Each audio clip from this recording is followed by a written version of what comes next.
Joliba Jabarani filɛbagaw ani Joliba FM lamɛnbagaw Mali kɔnɔ ani Mali kɔkan an ka foli b'a ye ko kura ka yira la k'a fɔ nin ye aw ka jɛmukan waati selen ye jɛmukan min bɛ sigi aw ye mardi o mardi a balimakɛ Musa Tɛmɛne fɛ walasa an ka se ka kuma jamana kunkankow kan donc o siratigɛ kɔnɔ an ye ka wele sera maa fila ma hali n'a y'a sɔrɔ nin waati in na kelen kɔni minɛnen bɛ embouteillage la min ye Bumabɛ Jawara ye ka fara Kulubali kan nin waati in na ani olu de bɛna cɛ walasa ka se ka masala jamana kunkanko kan ko minnu bɛ ka kɛ jamana kɔnɔ nin waati in na ani jamana yɛrɛ taabolo lahala min bɛ yen surtout maliyɛnw ma minnu bɛ kɔ kan an da bɛna don nin bɛɛ la walasa ka walawala aw ye donc comme an b'a fɔ cogo min tuguni an b'a fɔ a ma aw bisimila an tɛna na ko yɛrɛ mɛn da la tuguni Kulubali i ni ɲankuma an y'i wele i nana an ka wele k'an jaabi n'a y'a sɔrɔ nin waati in na an b'a dɔn a occupélen don nin waati in na a ka baara ka ca nka aw kɔni nana an ka wele kan jaabi o diyara n ye kosɛbɛ dakulu ɲɛfɔlɔ jumɛn de bɛ yen nin waati in na ɲɛsin maliyɛnw ma nin waati in na minnu bɛ Mali kɔnɔ ani minnu bɛ Mali kɔ kan hali n'a y'a sɔrɔ aw yɛrɛ ka baara fanba ɲɛsinnen bɛ maliyɛnw ma minnu sigilen bɛ kɔ kan. Bismillah, merci beaucoup i ni ce ni baraji yanni n bɛ n da don fɛn o fɛn na an b'a fɔ awuzu bilahi mina shaitanir rajim bismillahi rahmani rahim allahumma salli ala sayidina nabiyuna maulana muhammadin sallallahu alaihi wasallam. Musa an b'i fo dantɛ foli min na an bɛna an da don babu min na an bɛna an da don jamana ko de la ala k'an bila sira kan sira min bɛ se ka jamana minɛ k'a jɔ a sen kan ka paix bɛn ani cohésion créer jamanadenw ni ɲɔgɔn cɛ. n bɛ foli kɛ n ka président tɔgɔ la n'o ye Abibu Sila ye ka sɔrɔ ka maliyɛn de l'intérieur ani extérieur bɛɛ lajɛlen fo. Ok i bɔra k'o fɔ an y'o de fɔ an ka maa welenen filanan min ye Bumabɛ Jawara ye an n'a sɔrɔ ale kɔni y'a jira k'a fɔ nin waati in na a bɛ embouteillage la an y'a ye nin waati in na an b'an daminɛ ni min ye surtout meeting min kɛra jumadenw ka kɛɲɛ ni kalata min ye référendum ye an y'a ye surtout aw yɛrɛ min ye maliyɛn de l'extérieur ye o conseil a ye wulikajɔ kɛ ka mobilisation kɛ walasa ko in ka se ka kɛ tare tare e yɛrɛ ye nin don ni e y'a ye cogo di e y'a ko an b'a fɔ tubabukan na i y'a vécu cogo di nin don ni jumadenw ka kɛɲɛ ni nin meeting min kan ka bɛn ni référendum clôturé. Ayiwa Musa an ye nin jumadon meeting ni le 16 septembre 2023 a bɛna don Mali tarikuw kɔnɔ Mali annales kɔnɔ ka kɛ date historique ye a bɛna kɛ date ye fo badabada Mali ka taabolo kɔnɔ fo ka Mali ka an se dugukolo yɛrɛ melekeli ma sa nin date in bɛ Mali tariku kɔnɔ ka sababuya kɛ cogoya fila ye ni jɛrɛjɛba nin kɛra don min e yɛrɛ y'a ye cogo min jama bɔra ka na transition ni mɔgɔ yɛrɛ b'a ɲɛna transition ko tɛ jamana wolo sɛbɛn ka na a bilali sen kan ka na ko hɔrɔnma don donc jamana a bɛ wagati jan bɔ jamana ɲɛmɔgɔ joli joli minnu nana n'u ye kɔgɔ da ni gafe in a kurayali yɛrɛ tɛ dɛ ka yɛlɛma yɛrɛ tɛ dɛ ka falen dɔrɔn don a kɔnɔ a kɛra mankanba ye jamana kɔnɔ hali wagati dɔ la an yɛrɛ kun sigilen bɛ États-Unis an tɛ a banna anw participera a la mais jamanaden ka consensus sɔrɔ ka sɔn ka tugu jamana ɲɛmɔgɔw ko ka nin gafe in ka ta ka don ba la ka an ka bɔ 3e république kɔnɔ k'an don 4e république kɔnɔ vraiment ko nɔgɔn kun tɛ mais ala barika la an ye wulila k'an jɔ ka wulikajɔw kɛ k'a jɔ a sen kan o ye fɔlɔ ye filanan o don kelen décision min taara Nations Unies na an ka jamana ɲɛmɔgɔw bolo o de kama an bɛ tilen k'a fɔ mɔgɔ caman ɲɛna jamana in tɛ ka mara ni dusu ye a bɛ ka mara ni hakili de ye an bɛ acte de poser ka taa dɔɔni dɔɔni graduellement anw binna ka se degré min ma a ko tɛ se ka kɛ ni dusu ye a ko bɛ kɛ ni hakili de ye donc décision min taara Nations Unies na o don fɛnɛ an ka ministre des Affaires étrangères fɛ a décision c'est-à-dire a donna histoire kɔnɔ k'a fɔ décision min ɲɔgɔn ma deli ka kɛ farafin jamana bolo. Allez-y. Donc o ko fila ninnu filɛ nin ye o nana ɲɔgɔn bɛn don kelen de ma n'o bɛnna le 16 juin 2023 mɔgɔw bɛ le 16 juin kɛ ko date simple tɛ n'i y'a ko fila ta k'a da ɲɔgɔn kɔrɔ ka fara Nations Unies décision in kan Abdoulaye Diop fɛ nin mɛna an donna jurisprudence de kɔnɔ sisan Mali ye acte min posé diɲɛ bɛɛ de bɛ nin ta surtout farafinna jamana ka don France Afrique kɔnɔ an ka jamana ɲɛmɔgɔ caman bɛ yen n'u su labɔ bi k'a lajɛ u jɔ k'a yir'u la Mali kɛlen don ka ni Mali ye ni pa min dilan o tɛ se ka d'a la. Donc o kosɔn an b'a yir'i la k'a fɔ ko caman kɛra juma tɛmɛnen. Ok, ko caman kɛra sabula nin waati na Bumabel Jawara an y'o fɔ cogo min ale ye studio sɔrɔ hali n'a y'a sɔrɔ ale yɛrɛ kɔni wasalenba bɛ a ka forokiya la n'a y'a sɔrɔ n t'a dɔn nin kɔfɛ Asimi ye forokiya min d'a ma a kɔrɔkɛ kɔni m'a sɔrɔ ne yɛrɛ forokiya lɛdu taara ne yɛrɛ man ta sɔrɔ nka y'o a wasalen dɔ b'a kɔnɔ Bumabel i ni ɲankuma. Musa n b'i fo. Foli diyara n ye. A Jeliba TV ni FM lajɛbaa n'a abonnés ni a ɲɛbaa bɛɛ fo k'an kɔrɔkɛ sanuman fo au conseil de Mali électorale k'u a président b'a fo ka an filɛbaa bɛɛ fo ka maliyɛn bɛɛ fo k'u dakuruya damadɔ la. Ok Bumabel an y'o de fɔ an tɛna ko mɛn dagirinda la i n'a fɔ Kulubali bɔra k'a fɔ jumadon e yɛrɛ tun bɛ meeting kɛra la meeting kɔni kɛra wasa ye an y'a ye maaw bɔra o jumadon kelen fana an y'a ye waati min an bɛ stade la an y'a ye Abdoulaye Diop fana tun bɛ tribune des Nations Unies na walasa ka se ka Mali fɛlata k'o fɔ min ye nation o jumadon e y'o don ye cogo di e y'a vécu cogo di a journée. Effectivement jumadon in kɛra donba fila ye donba ye koba fila kɛra a kɔnɔ a koba fɔlɔfɔlɔ ye min meeting mun n'a kan ka dan n'a kan ka o kumana campagne de clôture kun don campagne jumɛn ko don n'o ye élection référendaire ye élection référendaire jumɛn ko don min bɛna k'a siɲɛ gali maliyɛnw bɛ sigi k'u yɛrɛ ka sariya sunba sɛbɛn k'u ka hakilinaw di k'u ka tabiyaw ta a bɛɛ ye maliyɛn ka tila k'a da maliyɛnw ɲɛkɔrɔ k'u k'u hakilina daga ka tila k'a segin tugun commission de finalisation ma k'u k'u a kuncɛ ka tila k'a bila ka taa tugun urne na k'a t'a fɔ ko awɔ o bɛ ayi fɛn gindo ye nin dɔrɔn de maliyɛnw yɛrɛ y'a kɔnɔ maliyɛnw de y'a baara kun fɔlɔ bɛɛ kɛ nka n'i y'o lajɛ k'o yɛrɛ ko fɔ a n'o yɛrɛ yira o kuncɛli de kun ye jumadon ye juin kalo tile 16 donc o de y'a ye k'a fɔ o kɛnɛ kelen kan an b'o baara la tuma min na o y'a sɔrɔ Abdoulaye Diop ale bɛ Nations Unies na a b'a la ka Mali ka dantigɛli fana kɛ nka nin bɛɛ kɛra jɔn ka yamaruya kɔnɔ colonel Assimi Goïta a sigilen bɛ ka nin fila bɛɛ lajɛ donc an bɛ se k'a fɔ nin kɛra donba ye wa juma fana don juma fana silamɛw ka donba di donc an bɛ se k'a fɔ kobaw de kɛra kɔnɔ juma ka girin donc kuma min fana taara fɛn fana n b'a dɔn baro kɔnɔ an bɛna an da don o fana la k'o fana wala. Ok Kulubali Bumabel bɔra k'a fɔ mais n'i ye jateminɛ kɛ surtout an b'a fɔ ko an ko awɔ ayi surtout taux de participation maliyɛn de l'extérieur surtout aw yɛrɛ ka lasigidenw minnu bɛ yen aw yɛrɛ ka baara fana ɲɛsin bɛ maliyɛnw ma minnu sigilen bɛ kɔkan o minnu sigilen bɛ kɔkan bi an bɛ se k'a fɔ est ce que baara nin a y'a observé cogo di o journée dimanche journée a y'a baara ye cogo di est ce que an bɛ se k'a fɔ wasa sɔrɔla maliyɛnw ma minnu sigilen bɛ kɔkan. Wasa sɔrɔla maliyɛn kɔkan sigidenw ma ka taa se niveau la a tɛ se ka fɔ ka dama tɛmɛ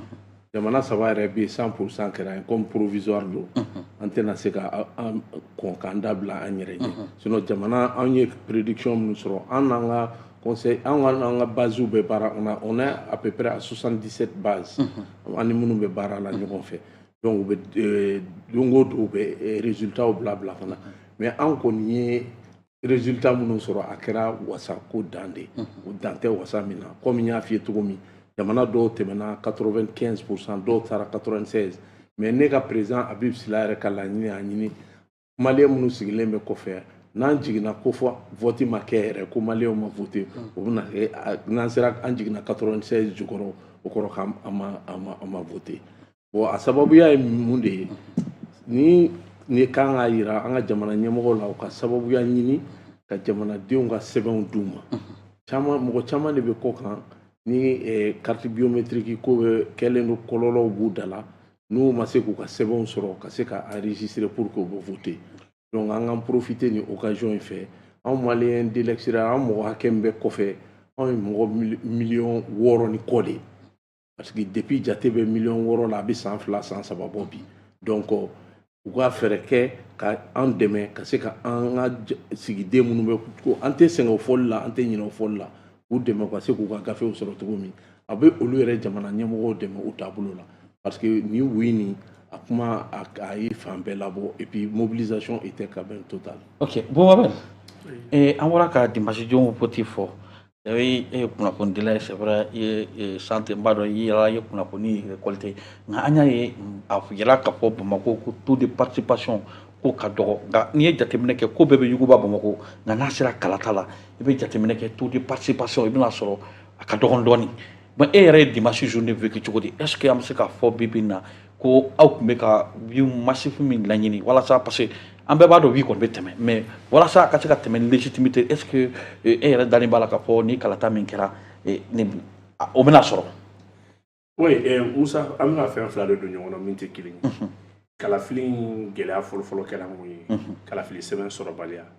filanan kɛra mun ye EJ b'a ka première expérience de la fili caman yera kalafili in baara la olu ye diyagoya de ye olu bɛ taa de ka baara kɛ u kan walasa siɲɛ wɛrɛ o ɲɔgɔnna wɛrɛ kana kɛ a fɔlɔfɔlɔ ye mun ye ka directeur ye retraite kɛtɔ fɔlɔfɔlɔ a tun bɛ kɛ bureau de vote bɛɛ n'a ka directeur de kun don an tun bɛ bureau de tun bɛ sigi mais ni je olu ye bureau kelen de ta bɛɛ bɛ t'i ka directeur ɲini k'a daminɛ fɛn min ye Tarawelew Jaraw Sidibew fɛnw donc adamaden bɛ to ɲɔgɔn kan sinon n'i ye ka n'i ye retraite carte yɛrɛ to ka ko affluence yɛrɛ lajɛ i bɛ k'a fɔ ko maliyɛnw kunna bɛnnen don ka bɔ ka taa voter retraite carte gansan caman bɔr'o la ka bɔ a hakili ma donc an b'a ye k'a fɔ carte d'électeur ma sɔrɔ cogo la wa mɔgɔw kun t'a dɔn u kun kan ka taa a ta cogo min na o kɛra gɛlɛya fɔlɔ ye filanan ye mun ye kalafili sɛbɛn gulonni in da la o fana kun kan ka kɛ tɔgɔ ni jamu k'olu faranfata tɔgɔw k'u kɛ par ordre alphabétique o fana gɛlɛya yera yɔrɔ caman donc o kɛra sababu ye mɔgɔ caman ma se k'i yɛrɛ a kɔnɔ sabanan ye mun ye kunnafoni ma labɔ k'a fɔ ko tiɲɛ don aw bɛ se ka voter ni kalafili sɛbɛn i n'a fɔ carte d'identité i n'a fɔ carte consulaire i n'a fɔ dɔwɛrɛ mais fo k'a sɔrɔ n'a y'a sɔrɔ i ka kalafili bon o de kɔnɔna minɛn ko don sabu carte d'électeur dɔrɔn t'i bila ka voter i bɛ se ka voter ni sɛbɛn wɛrɛ donc maliyɛn caman y'o yɛlɛma ka kɛ ni kalafili y'i sɔrɔ yɔrɔ min na donc o kɛra gɛlɛya fɔlɔ ye a ye chauffeur dɔw sɔrɔ voyage la hali a ye maliyɛn a da ser'o kuma ma centre dɔw bɛ yen u ka jan ɲɔgɔn na centre dɔw bɛ kelen ka bɔ yan ka taa Segu dɔw bɛ yɔrɔ min na olu k'u taa voter a fɔra non i kan ka taa voter yɔrɔ min na o don danga ma kɛ ko ka bɔ yan ka taa Segu ou bien ka bɔ yan ka taa Kucala ɲɔgɔn na o la donc maliyɛn caman ma se ka o yɔrɔ de jateminɛ aw kana ta k'a fɔ ko Bamakɔ kɔnɔ ko taux de participation ma bonya a bonyana dɛ a bonyana parce que officiellement foyi ma fɔ a ye fɔlɔ mɔgɔ i bɛ min ye i b'o de fɔ n'o tɛ anw ye tour kɛ yɔrɔ o yɔrɔ la adamadenw ye aran jɔ vote la affluence de dɔwɛrɛ koyi aran ka jɔ dɔrɔn an ye aran jɔlen ye hali surasiw ta min kɛra le 11 o affluence fɛnɛ bonyana wa an ye aran fɛnɛ jɔlen ye donc an bɛ se k'a fɔ an bɛ min laɲini kɛ o kɛra fili minnu yera kɔnɔ EJ ka essayer k'a corriger fili dɔ fɛnɛ ye mun ye tugun o ye procuration ye aw kana ɲinɛ fɛnɛ o kalafili in bɛnna EJ wagati de fɛnɛ ma maliyɛn b'a bi de kan ka taa EJ la donc an bɛna ye k'a fɔ olu fɛnɛ ka procuration ko o labɛnw ma sabati barisabula olu caman taara u ma se ka voter donc nin bɛɛ bɛ yen min bɛ se ka affluence dɔgɔya dɔɔni hali n'a sɔrɔ u ŋaniya ça fait ma se ka voter ani ŋaniya tɛ u ye kelen tɛ donc ni maliyɛn caman ni ŋaniya ye u ye minnu ma se ka awa kalafili lasɔrɔ ka kɛ. Ok, Kulubali n'i ye jateminɛ kɛ mankan dɔ wɛrɛ bɛ ka est ce que an tɛ ka siran ni mankan dɔ ye parce que an y'a ye a jira k'a fɔ Mali fan dɔw fana bɛ yen minnu ma se ka kalata kɛ i n'a fɔ Kidal région n'a ɲɔgɔn na an y'a ye o fana kumaw bɛ ka kɛ bɔlɔlɔ sanfɛ sisan k'a fɔ olu ma se ka voter an ye Agilɔk y'a jira k'a fɔ olu ko voter kɛra kan mais ko voter ma kɛ parce que EJ ko minnu kɛra ko caman bɛ k'a fɔ est ce que an bɛ se ka sigi n'a ye k'a fɔ don nata la ko mankan fana bɛ wuli ni kalata in nɔfɛ. Non, normalement mankan man ka wuli o mais n'i yɛrɛ de ye Mali taabolo la ye ko foyi mankan tan tɛ ko min tɛ kun bɔ u b'o kɛ kun ye min bɛ kun bɔ u b'o kɛ kun ye l'essentiel est que n'i ye démographie lajɛ mɔgɔw sigilen don yɔrɔ min jama fanba bɛ yɔrɔ min olu sera ka kalata kɛ nin ye élection tɛ kɛ diɲɛ fan si k'a fɔ même aux États-Unis yɔrɔ bureau de vote dɔw bɛ yen nɔ u ka problème bɛ don a kɔnɔna na donc n'i ye Afrique jamana anw ka Afrique de l'Ouest jamana bɛɛ la belebeleba ta n'o ye Nigeria ye Nigeria population ça fait 200 millions sur une population de 200 millions élection tɛmɛnen mɔgɔ joli votera e ɲɛna Nigeria 9 millions donc nin ye africain yɛrɛ de taabolo o tɛ se ka kɛ ko bɛ se ka kɛ ko ye ko ka jamana feere o donc fɛɛrɛw sirila ka kɛ élection sera ka kɛ yɔrɔ fanba min na Kidal ko nin an bɛna bɔ Kidal ko in kɔnɔ a b'aw kɔlɔsi Kidal ko in na kosɛbɛ Kidal groupement min sigilen don yen nɔ olu conseillés don par les Belges puis les Français u bɛ tactique de ta toujours pour que min bɛ se k'an ka jamana don kɔlɔlɔ kɔnɔ mais an y'a sara Ala la Ala de ye ne dan ne ma yɛrɛ dan MINUSMA ka minɛnw cɛtɔ min filɛ nin ka bɔ anw ka jamana kɔnɔ yan nɔ Kidal ko in problème sema ko kuma tɛna mɛn Mali kɔnɔ yan bilen. Ok, Bouba Ben o question kelen an bɛ ka sema ni kidali ko an y'a ye hali sɔrɔsiw ka élection waati a yira k'a fɔ ko yalala k'a fɔ k'u ma jɛn n'a ye ko kalata ma se ka kɛ nin zen na mɔgɔ caman tun y'a yira k'a fɔ faamuyabaliya tun bɛ ka kun kɛra mais ni kalata na k'a bɛna se a yirala fana tuguni an y'a ye u tilala tuguni ka bɔ k'a fɔ kalata ma kɛ olu fɛ yen wa olu tɛna u yɛrɛ ye a kɔnɔ a don ni wiidu passera a dun yira k'a fɔ jamana bɛ olu bɛɛ de kan est-ce que nin fana tɛna kɛ kɔlɔlɔ natɔ ye an bolo ani setu ni sema mɔgɔ ninnu cɛ. Bon kalafili i b'a sɔrɔ kunnafoni bɛɛ tɛ e bolo sinon kalafili kɛra Kidali kalafili kɛra Kidali kalafili la Kidali a bɛ ka désagrément min fɔ nin ye je crois que MINUSMA tatɔ a y'a provoqué a ka nin kɛ ka yɛrɛ k'a fɔ a ko ko ne ka taa aw tɛ se ka yɛrɛ kɔrɔ parce que sabula Kidali kɔnɔna la wajibi de don anw kan k'a fɔ ko MINUSMA n'an bɛ jɛ ka kalafili baaraw kɛ ɲɔgɔn fɛ surtout urne minnu kan ka taa yɔrɔ min na u kan ka bila yɔrɔ min na o tun bɛ MINUSMA de bolo donc 7h52 minutes 8h moins 8 8h moins 5 y'a sɔrɔ urne dɔw ma se u place la fɔlɔ. Donc a y'o fana fɔ ka fara kan dabɔnkama don kan an b'a dɔn k'a fɔ dabɔnkama c'était juste pour saboter sinon dugu kɔnɔna de ko don o k'i bɔ yen fana tugun o urne yɛrɛ fana sebaliya y'a place yɛrɛ fana tugun urne dɔw ma na kidalikadenw yɛrɛ dɔw fana bɔra ka marcher k'a fɔ k'a fɔ k'u bɛ voter diyagoya o fana kɛra o image fana bɔra o a kan k'an da to o fana la donc o image fana bɔra kidalikaw bɔra k'a fɔ k'u bɛ voter diyagoya ka bɔ ni urne ye MINUSMA mɔgɔw ka bɔ ni urne u ka baara kɛ parce que diyagoya de don m'a fɔ ma fugariya tɛ kalafili minɛnw tatɔ MINUSMA de taara n'a ye MINUSMA ta ne k'anw dɛsɛlen n'o tɛ dɛ danaya bari sabula n'a fɔra ko a ko fɔ ɲɔgɔn bɛ nin yɔrɔ in na a ye mɔgɔ dɔw bila o cɛ min bɛ kuma aw ni ɲɔgɔn cɛ o ka taa n'a ye danaya b'o la kana taa fɔ k'an ye fɛn dɔ don a kɔnɔ kana taa fɔ k'an ye fɛn dɔ k'a la kana taa fɔ k'a kɛra tan donc a bilali n'a sécurisation tun b'ale de bolo mais an y'a ye dɔw yɛrɛ bɔra ka mankan ci ko f'u ka voter o fana tɛmɛ an bɛ se 10h 11h ma tuguni na o dɔrɔn dɔw fana jɔ kari min kun na mɔgɔ 20 damadɔni k'a fɔ ko yafamaba olu fana ko an tɛ référendum ko la an tɛ nin na mais Kidali lamunu fan bɛɛ k'a daminɛ ka taa Agelo ka fɛn ka taa Tawudeni ka taa o kɔfɛ yɔrɔ ninnu na kalafili kɛra nin yɔrɔ ninnu fɛn bɛɛ la donc n'an b'a fɔ an k'a faranfasiya ka bɔ ɲɔgɔn na wa anw sigilen bɛ ni nin ye dɛ mais kalafili yɛrɛ kɛra bureau 20,4 a n'a kunkɛya fɛn na mais kala ma se ka fili yɔrɔ 500 o tɛ Kidali dɔrɔn ye n balimakɛ bɔra k'a fɔ kɔrɔ kulubali bɔra k'a fɔ o ye ko n'a cogoya dɔw bɛ yen sanko politique an bɛ samiya de la yɔrɔ dɔw bɛ yen ji tɛ se ka tigɛ k'a fɔ ko kalafili ko bɛ se ka taa kɛ dɔw yɛrɛ fana bɛ yen minɛnw seli dɔw yɛrɛ fana bɛ yen terrorisiw nana ka na tiɲɛni kɛ yɔrɔ dɔw la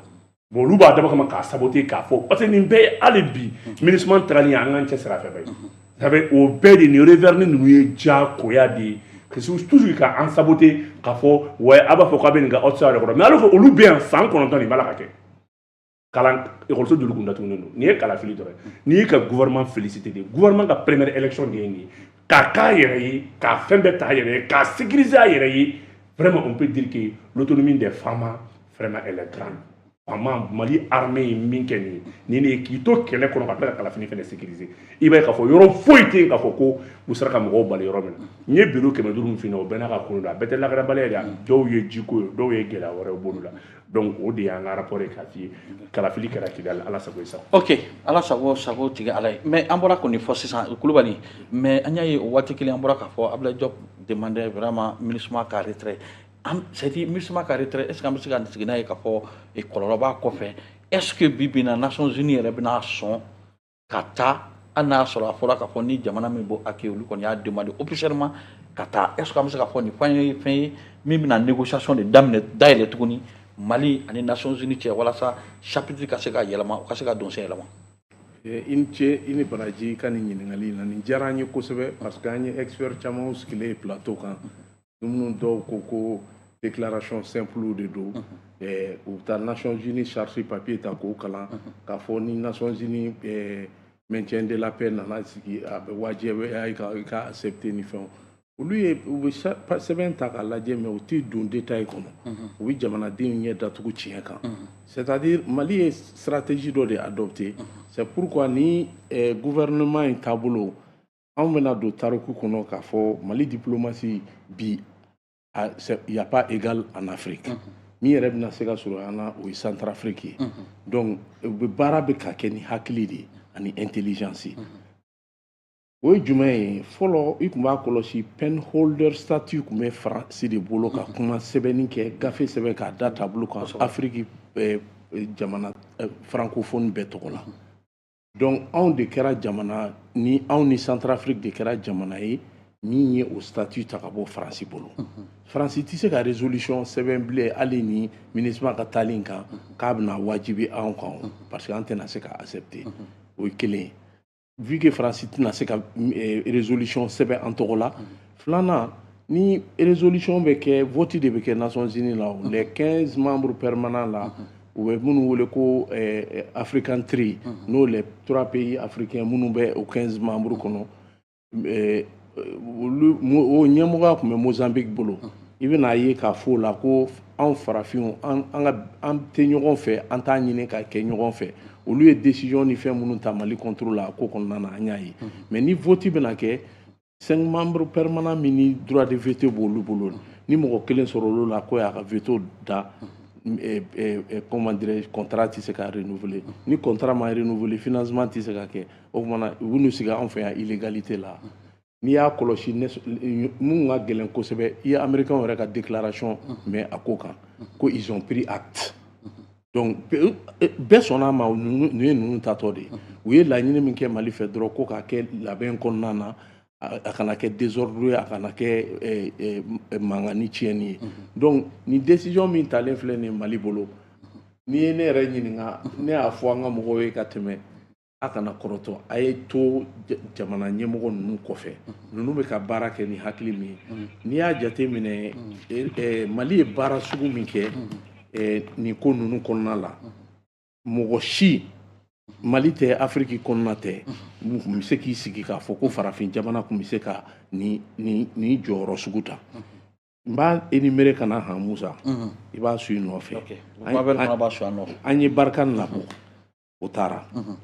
an ye Takuba labɔ o taara Tantamarama kɛ mɔgɔ ma bɔ ka kasi kɛ an ye EITM bila ka taa o taara an ye Faransi ambassadeur gɛn o taara an ye accord de coopération militaire an y'o bu an ni ɲɔgɔn cɛ o taara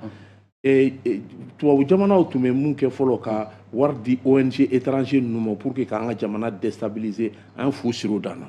a jate nɔfɛ dɛ ka taa RFI ani France 24 an y'olu gɛn permanemment olu taara ka bɔ an bara le représentant CEDEAO ka représentant min tun b'an fɛ an y'o gɛn ka bɔ an bara porte-parole MINUSMA ka porte-parole tun bɛ an y'o gɛn ka bɔ an bara a tɔgɔ ye di Faransi ka Nations Unies porte-parole min tun bɛ an fɛ yan nɔ an y'o gɛn ka bɔ an bara an ye u ka division des droits de l'homme ɲɛmɔgɔ min tun bɛ an fɛ yan an y'o gɛn ka bɔ an bara filɛ nin an nana demander ka MINUSMA fana gɛn ka bɔ an bara nin tɛ kɔlɔkɔlɔ baara ye dɛ mɔgɔw tɛ k'a jate minɛ baara min kɛra quoi hali n'a danna nin transition ka existence ma nin baara dɔrɔn kɔnɔ quoi a ye Mali ta ka Mali bila sira de kan an ka yɛrɛma hɔrɔnya bɛ sira min kan an ka salut bɛ sira min kan an ka dignité bɛ sira min kan i bɛ don diɲɛ fan o fan bi n'a fɔra i ma maliyɛn i bɛ lajɛ avec fierté. kosɛbɛ Bumabel a bɔra ka nin fɔ an bɛ se ka fɔ juma don baaraba kɔni kɛra Nations Unies na a ye nin bɛɛ énumérer nin bɛɛ ɲɛna nka a fana ye baara min kɛ Bumabel fana ye baara kɛ baara min ma ɲɛ an k'o fana fɔ o ye joliba datugu o fana ma ɲɛ an k'o fana fɔ Bumabel ye joliba datugu yan o ma ɲɛ an k'o fana fɔ Bumabel an bɛ se ka fɔ Nations Unies na baara min kɛra juma don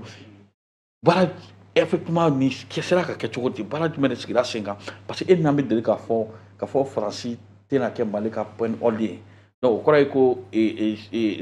section min bɛna na sigi ni Faransi tɛna résolution sɛbɛn o kɔrɔ ye ko soit Mali bɛ sɔn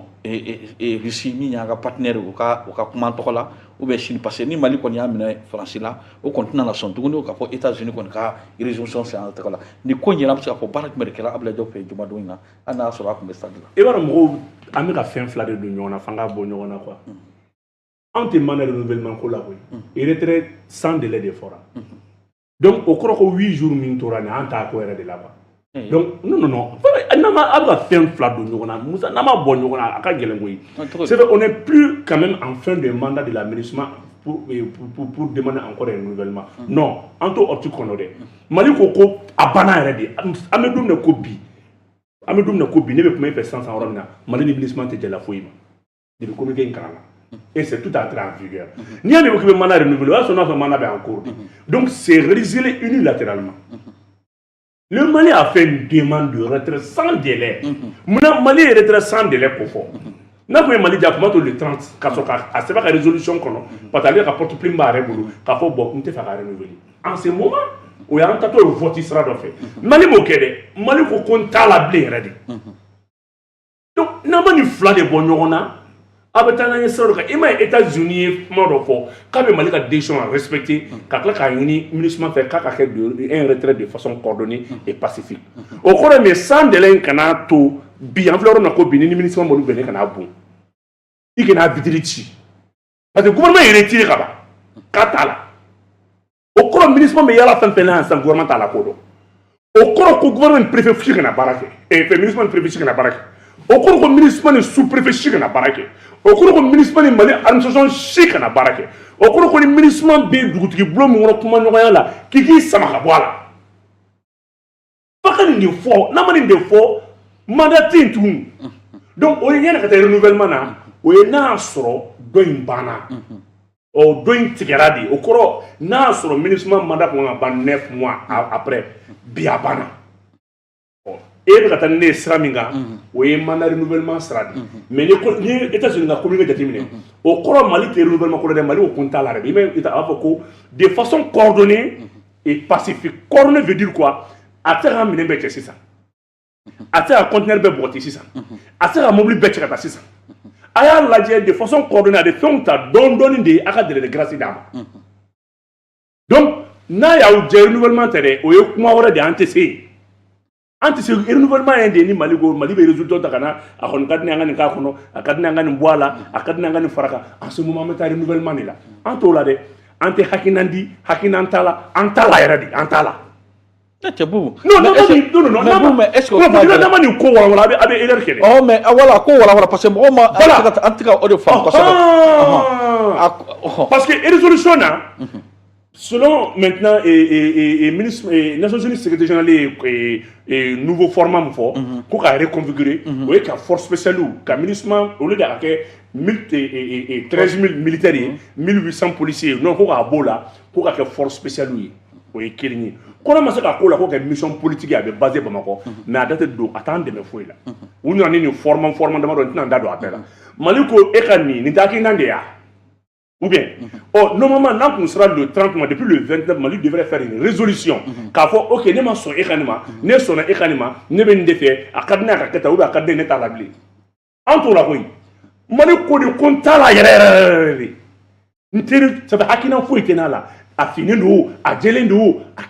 des choses n'a pas griado, n'a pas barcado, n'a pas bugnado, n'a pas caramado, Cabrala ka frappé Dougouda, Madlika mission onisienne d'habit à follow. A Madlika, depuis l'histoire des nations de 1945, jusqu'à jour, Mali follow de Haki. N'tala, ni bien mingue coquet. Mais pour essayer d'éviter, moi, quand le ministre m'a bon, parce que le ministre gouvernement a reconnu, gouvernement t'es mon robe, mon colossus, qui a ce ministre. États-Unis ko ka be joro mina an kana fo ka be ministre agressé de ko ka ye dien de agressé an kana o de ke effectivement mo ni malin bef il kan OK hôtel le 30 ko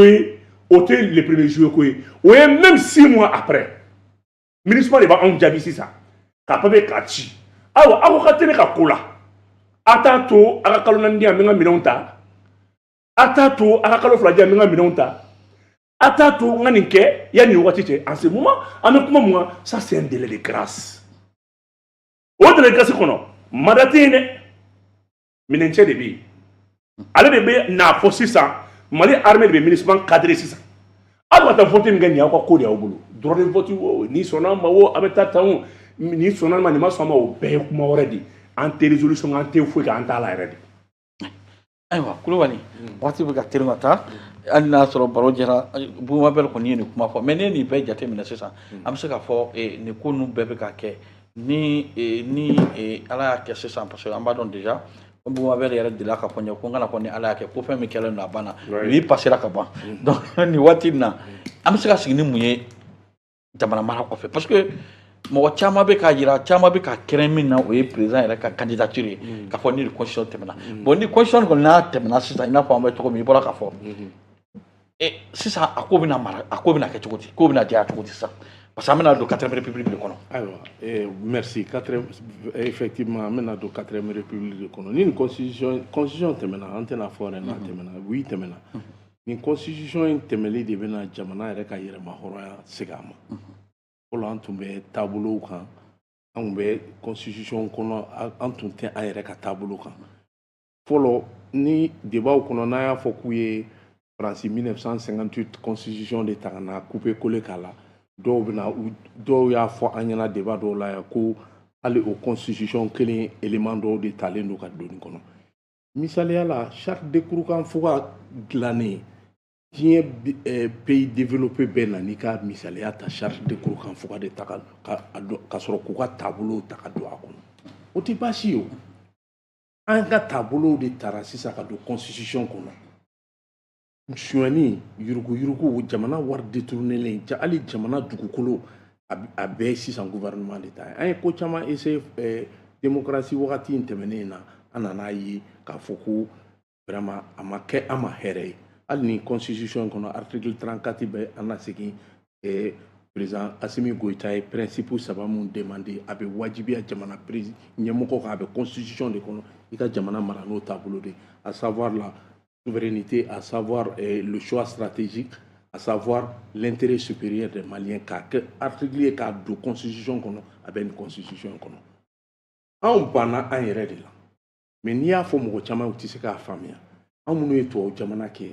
u ka société u taabolo ye, c'est-à-dire on n'a rien en commun. An n'u ka foyi de tɛ ɲɔgɔn ye sira la. Et comment dire, u ka société nucléaire ye. U ka maakɔrɔ bonya t'u fɛ yen nɔ hali furumuso n'i n'a dara su fɛ n'i jɛra a fɛ n'a taara dugu jɛlen ka taa fɔ polisi la k'i binna a kan u b'i minɛ k'i don kaso la i den tɛ se k'a fɔ i den ma i kana nin kɛ cɛ ni cɛ bɛ ɲɔgɔn furu muso ni muso bɛ ɲɔgɔn furu n bɛ bɔ kuma kɔnɔ o yɔrɔ la yɔrɔ kelen na américain cɛkɔrɔba dɔ tun bɛ yen a ye muso furu ka den 2 sɔrɔ denkɛ kelen ni denmuso kelen denmuso in furula denkɛ in furula u bɛɛ taar'u ka fan ala nana kɛ a furumuso in fatura donc ale n'a ka wulu de tun bɛ so kɔnɔ den ninnu ye mun kɛ u taara tribunal la u nana fɔlɔ de ka cɛkɔrɔba lasigi ko bon k'u ye yɔrɔ ɲuman dɔ sɔrɔ a ye ko yɔrɔ ka ɲi a jɛlen don i ni mɔgɔw bɛ kɛ ɲɔgɔn kan place a ko a kan tɛ maison de retraité ma ko awɔ ko non ko ne tɛ taa nin ne yɛrɛ ka so jɔlen ni n bɛ san n ka so kɔnɔ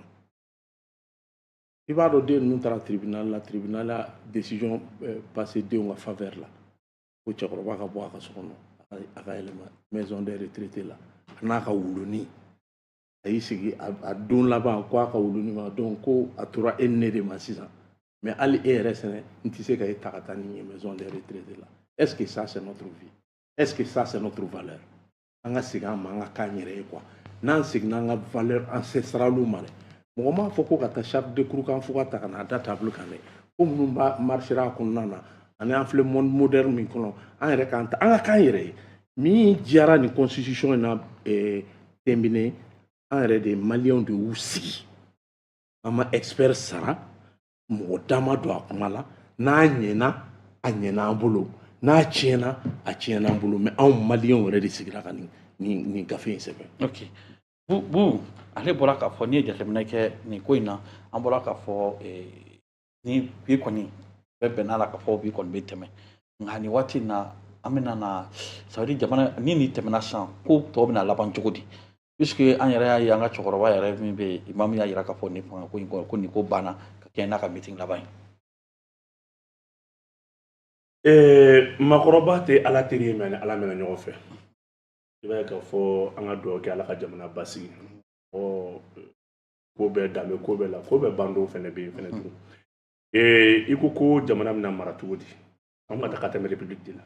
i ko jɔrɔna bɛ yen ko n'a sɔrɔ Asimi bɛna kɛ candidat ye olu ye kuma dɔw de min ni fili don cogo di a tɛ constitution in daminɛ article fɔlɔ fo ka taa bila 191e article la a t'a yɔrɔ si k'a bɛ mɔgɔ dɔ ka bali ko fɔ ko tɛ candidat ye ko transition fanga a m'a da don transition kuma la constitution in furadama kɔnɔna transition kuma t'a la donc a bɛ jɔn bali ko tɛ candidat ye a bɛ jɔn de bali ko tɛ candidat ye donc o tɛ yen an k'o bɔ kuma la an k'o nɔgɔ bɔ kuma la quoi ni mɔgɔ min bɛ ka siran Asimi ɲɛ o la a ka min ka nɔgɔ ma Asimi kana k'a bɛ kɛ candidat ye wa hali ni Asimi ma kɛ candidat ye fɛn min ka di Asimi an bɛ taa voter o de ni élection y'o taamasiyɛn ye filanan ye mun ye kɔrɔ da bɔra ka s'a ma tu sais maa caman tun bɛ kuma caman fɔ k'an b'an constitution ta tɔ bɔ constitution na o de kɛra sababu ye an ka constitution ma se ka kɛ an ka kɛlɛ banbaga ye a ma se ka kɛ an miirina ye a ma se ka kɛ hakilina ye a ma se ka kɛ an ka fara ɲɔgɔn kan sababu ye barisabula an ye fɛn min don a kɔnɔ a n'an yɛrɛ tɛ taa a k'i n'a fɔ ni cité moteur sigi camion b'a la donc u tɛ se ka taa n'a ye fo ka diɲɛ wuli o fɔlɔfɔlɔ ye mun ye anw bɛ maakɔrɔ dɔw ɲini de ni maakɔrɔba bonya ni maakɔrɔbayara o waati de la ɲama barika ka bon o waati de la i ka dugawudenya n'i ka barikadenya bɛ sɔrɔ de fɛ kunnadiya don i bolo i n'a fɔ kunnangoya don i bolo parce que i ka halaki sɔrɔ yɔrɔnin kelen ko don mais o waati kelen olu b'o ta de ka to o bila ɲama na mɔgɔkɔrɔba fili ɲama de bɛ to o bila k'a ta mɔgɔkɔrɔba k'a ta ka taa bila sununkun na donc maa minnu tɛ si yɛrɛ ɲini ala fɛ mɔgɔ tɛ si la o ye fɔlɔfɔlɔ ye filanan ye mun ye wagati min na an ka maakɔrɔ ma adamaden i b'a la ka kɔrɔbaya wagati de kan ka kɛ sababu ye i ni mɔdenw ni denw kan ka baara kɛ mais tubabula wagati de ye sababu ye i yɛrɛ ɲugun b'i mɔdenw ni denw an tɛna an da don o la mais n'i ye nin constitution ta k'a kɔnɔna ta k'a lajɛ a b'a fɔ ko kuma lamɛn a fɛn na a préambule la a préambule dɔrɔn ta i ka jateminɛ a préambule bɛ woyo ka na fɔ empire la parce que 91 constitution tun bɛ na dan kɛ martyr de la 92 constitution tu m'excuses février 92 o kuma fɔ de ko martyr ninnu ye jeli bɔn démocratie ka na a ɲɛ tɛ daliko la dɛ nin constitution bɛ taa fo kɔfɛ fo an ka maakɔrɔsiw la jusqu'à nos ancêtres i ye nin ye emaro sukɔrɔw ye dugawu kɛ u bɛ ka dugawu kɛ jamana ye maakɔrɔsiw bɛ ka dugawu kɛ jamana ye an b'an disi gosi i ye balimba bɔnbaden i ye sunjata bɔnbaden mais sunjata yɛrɛ tun t'an ka constitution kɔnɔ o sunjata min y'a kɛ n'an ye bi ye depuis 1235 donc i bɛna ye k'a fɔ anw bɛ jigin ka taa fo kɔfɛ ka taa olu la kabini empiribaw wagati la o y'a fɔlɔfɔlɔ ye filanan ye mun ye nin constitution in b'a fɔ ko n bɛ tamasiyɛn ta ko adamadenya tamasiyɛn ye du ye ko du bɛ sigi mun kan ko furu kuma banna yan danbetigi bɛɛ b'i yɛrɛ de kɔnɔ ko adamadenya tamasiyɛn ye jumɛn ko du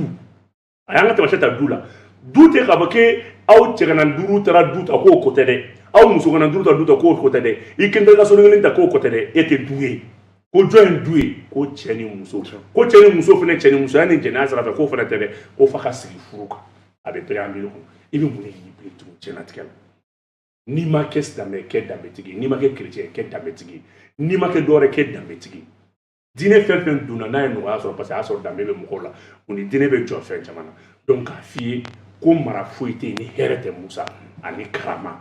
ani Mali kura. D'accord an bɛ miniti kelen d'aw ma pour que an ka bɔ bɛ ka yira k'a fɔ waati sera sabula une heure an bɛna ɲini régie fɛ siɲɛ wɛrɛ dɔ ka se ka fara heure min kan mais nin waati in na est ce que an bɛ se k'a fɔ effort min bɛ ka kɛ jamana ɲɛmɔgɔ bɛ ka ɲini Mali ka kɛ an ta ye ka kɛ ni Comatex tali ye a kɛra Mali ta ye UNPP ye o kɛra Mali ta ye an y'a ye président ye fɛn caman fɔ o don Segu k'a fɔ hali aéroport kun feereli tun bɛ sen na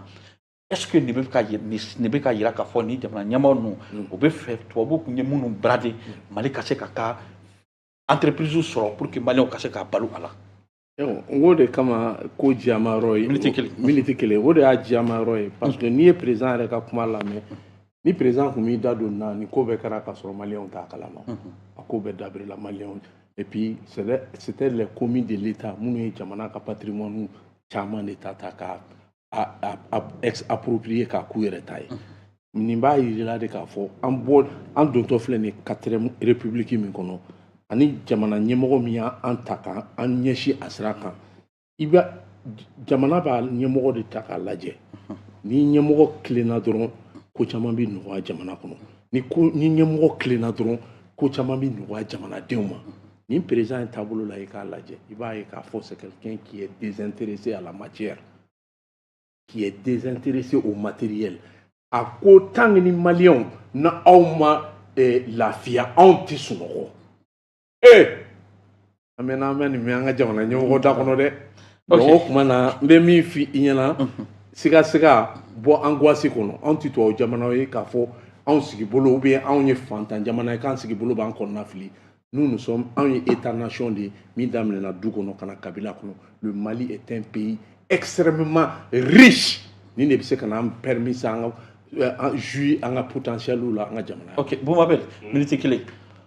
Bon miniti kelen i y'a fɔ cogo min na ko c'est ko président bɛ fɛ ka min kɛ président ye kuma dɔ de fɔ a ko k'an ye sira min ta ko segin kɔ tɛ yen i bɛ segin kɔ mun na n'i mago bɛ mɔgɔ la i bɛ segin kɔ mun na n'i dɛnnen don a la i bɛ segin kɔ mun na n'i n'a bɛ ɲɔgɔn cɛ fɛn kelen na constitution y'o bɛɛ latilen k'o ban an ka souveraineté bɛ exercer an ka dugukolo kan an ka dugukolo kɔrɔla a n'a sanfɛla nafolo a bɛɛ de y'an ta ye o ye kelen ye filanan ye mun ye i ko ko cakɛda minnu bɛ ka dayɛlɛ cakɛda minnu bɛ ka dayɛlɛ ninnu ye cakɛdaw de ye mun tun b'an bolo asi m'u créé ko tun bɛ yan donc o de tun ye an tun tɛ pays consommateur ye dɛ an tun ye jamana de ye jamana min tun mago b'a yɛrɛ la fɛn bɛɛ la mais u ye nin bɛɛ de ta k'a bɛɛ feere k'an kɛ duni jamana ye mais an tɛ bayɛlɛma jamana ye donc k'a f'i ɲɛna ala barika la Musa waati sera an tɛna siri ok i ka parce que nin bɛna kɛ émission laban ye yanni seli cɛ mada n'an bɛ ɲɔgɔn sɔrɔ i bɛ ka seliba fɔ kɛ an bɛ sɔrɔ ka kun cɛ an b'a di nin fana Kulibali fana ma ayiwa ka samɛ da k'a da joliba ɲɛmɔgɔba ye k'a fɔ k'a ni ce a ka kanu na k'a fɔ k'a ni ce a ka mɔgɔ kanu na parce que n'i ma kɛ jamana fɛ i tɛ se ka mɔgɔ kanu ale de b'i kanu k'i i bɛna plateau sanfɛ i bɛ bonya sɔrɔ i bɛ fɛn caman sɔrɔ ala y'o kɛ jeliba de la équipe mun don balimaya ni sindiya de bɛ bɛɛ ni bɛɛ cɛ ala ka san wɛrɛ yira n na san wɛrɛ k'a sɔrɔ jeliba a yɛrɛ fɛnɛ bolofaraw bɛ Afrique fan wɛrɛ fɛ to a kɛra chaîne sous régionale ye ala k'o k'a ka ala merci beaucoup Kulibali ka sanbɛ foli sabula nin bɛna kɛ émission laban ye ka kɛɲɛ ni ka don seli kɔnɔ ayiwa ne b'a fɔ sa ne ka tasi fanba bɛ taa maliyɛn de l'extérieur ma ala ka san kura kɛ hɛrɛ san ye ka segin ka na maliyɛn de l'intérieur ma olu ye effort ni fɛn minnu kun ka nɔgɔ ni gɛlɛya ni minɔgɔ kun ka tugu jamana ɲɛmɔgɔ kɔ ala ka nin san in k'an ka hɛrɛ san ye ala ka nin k'an ka kayira san ye an bɛ foli di aw yɛrɛ ma k'a daminɛ Joliba TV la ka jigin Mali media bɛɛ lajɛlen kan a ye pa min ta a y'o jija an ka kɔkɔrɔma don pour que sankura ka kɛ ok an bɛ bɛɛ fo la ka Augustin fo n'ala sɔnna i ka kanga da Buma Bɛlɛ n'a y'a wele waati waati a ka sɔrɔ donc nin waati in na an bɛ bɛɛ fo ka bɛɛ waleɲuman dɔn hali n'a sɔrɔ n terikɛ de don Augustin ale bolo tun bɛ nɛgɛjuru sira walasa ka kuma ani ja sigi ɲɔgɔn kan min ye Lamine Kulibali ye fo ka taa Sangare olu bolo tun bɛ nɛgɛjuru sira kan min ye Abubakar Tarawele Grand B Katikaw ka den mandi ale bolo tun bɛ fiɲɛ suru sira fɛ walasa ka se ka nin jɛmukan in an y'a fɔ cogo min ni ala sɔnna ni seli tɛmɛna tuguni an bɛ ɲɔgɔn sɔrɔ ni ala ma an ka jɔnya juru yan na n'ala sɔnna ni Buma Bɛlɛ sɔrɔla Kulibali sɔrɔla an bɛna 2 heures ɲɔgɔnna ɲini ou bien heure 1 ni minute 30 pour que an ka se ka walawalali kɛ n'ala sɔnna don nataw la nka n y'aw bɛɛ ta témoin Buma Bɛlɛ filɛ nin ye a tɛ sɔrɔ dɛ n'a sɔrɔ a bɛ porokoto de ka sɔrɔ parce que bi Kulibali bɛ yan o de kɔsɔn a nana donc an bɛ bɛɛ fo ka bɛɛ waleɲuman dɔn ka Moptikaw fo ka Baɲingarakaw fo nin waati in na an b'a fɔ aw ka bɛn waati wɛrɛ